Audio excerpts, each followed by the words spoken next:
Let's make this sterling silver heart necklace and matching earrings. Pop down a bit of double-sided tape to a steel block or a really stable surface, and then take just a simple craft hammer and apply your heart, and then begin hammering away. You can add as much or as little texture as you like to these hearts, but just mind your fingers. Next up, cut your sterling silver chain in half.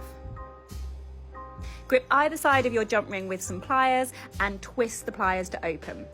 Add on your hammered heart and then attach the chain. Close the jump ring using both sets of pliers to twist in and make sure that that jump ring is flush. Repeat this process and add all 3 of your hearts to the chain. Solder each of your jump rings closed, holding the jump ring in reverse action tweezers and using a bit of solder paste and a hand blowtorch. Make sure you cool and quench your chain after each soldering step, and then add your chain to a safety pickle solution. Make your earrings by opening your hook wires with your pliers and just threading on those hearts. Make sure the hoops on your earring hook wires are really thoroughly closed.